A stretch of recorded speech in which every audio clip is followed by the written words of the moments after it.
Hi everyone, it's Abby with the Bead Place and beadplace.net, and today I'm going to be showing you how to make a simple pair of beaded earrings using beads, head pins, and earring findings. The tools we'll be using today are a chain nose pliers, a round nose pliers, and a flush cutter. We'll be using head pins to make our earrings today. A head pin is a wire with a little nail head on the end of it. The head of the head pin stops your beads from falling off the end. So I'm using a 2-inch head pin here. I recommend as a beginner that you use anywhere from a 2 to a 3-inch head pin, depending on the size or length of your beaded dangle. You want about an inch of wire at the top of your beaded dangle showing so that we can wire wrap and create a closed wrap loop. We're going to be making wrapped loops today rather than open loops. Wrap loops are more professional and they provide a more durable finished piece of jewelry. The loops don't open, so you can't lose your dangle very easily off of the earring finding. You'll notice that on these earrings that I'm using, I have some metal spacers that match the metal of my head pins. Generally, that's a good rule of thumb, but you can get creative and use whatever you'd like. So I've beaded my head pins here, and now I'm going to grab my chain nose pliers. You'll notice that my pliers have a smooth inside to them with no serrations. That's important to make sure we're not going to scratch our work. So I'm grabbing the head pin at the top of my beaded section using the tip of my chain nose pliers. Then I'm going to bend the wire into a 90-degree angle. So you'll see there's a little bit of a space between the bend and my bead. That's important. That's going to get wrapped with some coils. Now I'm switching to my round nose pliers. I'm going to hold the noses of the pliers so that they're on top of one another, and I'm going to grab right on the part that's bent over. You'll notice that I'm just slightly past the very tip.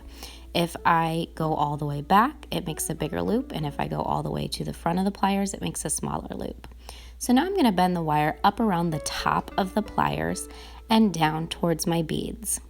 So if I take it off, it should kind of look like a hook. So now what I'm going to do is put the loop back on the bottom nose of the round nose pliers and take the tail end underneath the round nose pliers and straight out to the other side. You can kind of adjust the loop on the top of your post so that it's sitting directly on top and centered. So we should have a lowercase cursive E on top of our post. And we're going to bend the tail end around underneath the pliers, so underneath our loop, and we're going to start to coil around towards the beads. So you can either continue coiling with it on your round nose pliers, or you can switch to a chain nose pliers and grab directly across the loop like what I'm doing here. Just make sure that you're grabbing across the loop with your pliers rather than in through the loop when you're using your chain nose pliers, because you don't want to misshapen that perfect circle that we should have at the top of our loop. So after you've coiled all the way around the most that you can with your fingers, you can actually continue coiling if need be with your pliers. So you can put the loop back on your round nose pliers and use the chain nose pliers to help you push the wire around, or you can grab the wire.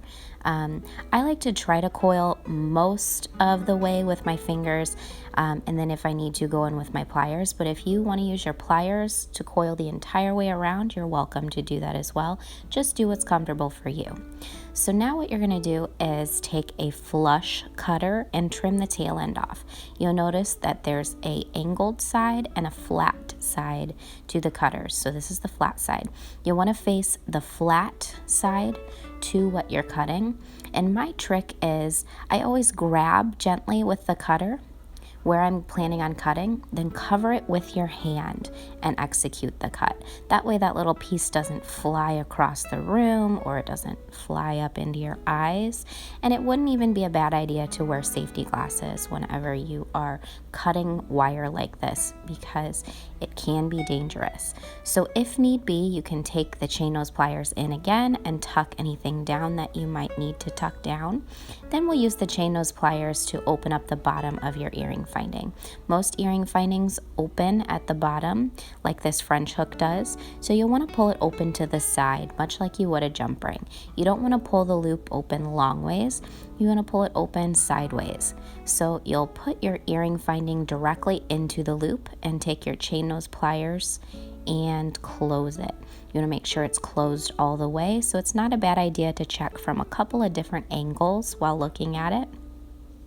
And then you're just going to repeat these same steps with the other head pin. Head pins come in different gauges, so the gauge of the head pin is how thick it is. The thicker the head pin, the lower the number of the gauge. So an 18 gauge head pin is actually going to be thicker than a 26 gauge head pin. The head pins that I'm working with here are about 20 gauge. So the size that I like to recommend to beginners would be anywhere from a 20 gauge to a 24 gauge head pin. A lot of times the size of the head is going to be in direct relation to the size of the gauge. So the thicker the head, the thicker the gauge.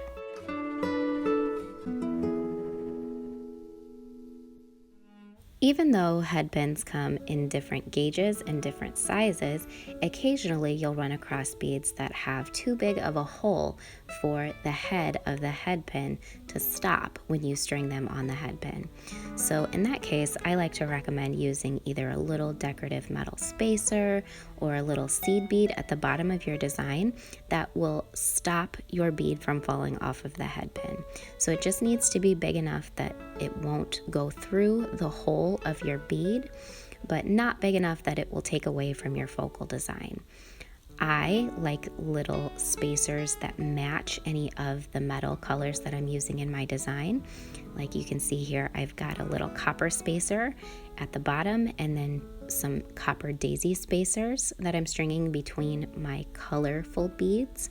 So just string your beads and continue on with your wraps as you normally would. Head pins not only come in different metal colors, but they also come in different metal qualities. There's a popular saying that goes, "You get what you pay for," and generally that rings true when it comes to jewelry making findings. So some of the plated metals are going to be a little bit harder for you to work with than, let's say, sterling silver or 14 karat gold filled head pins. And then some of the cheaper plated head pins will be a lot harder to bend than the good quality plated head pins. So that's something to keep in mind when selecting the right head pin for the job. As always, thank you so much for watching this video. If you have any questions or just want to say hey, drop it in the comments below. If you enjoyed watching this video, please give it a thumbs up, leave a comment, subscribe, and thanks for watching.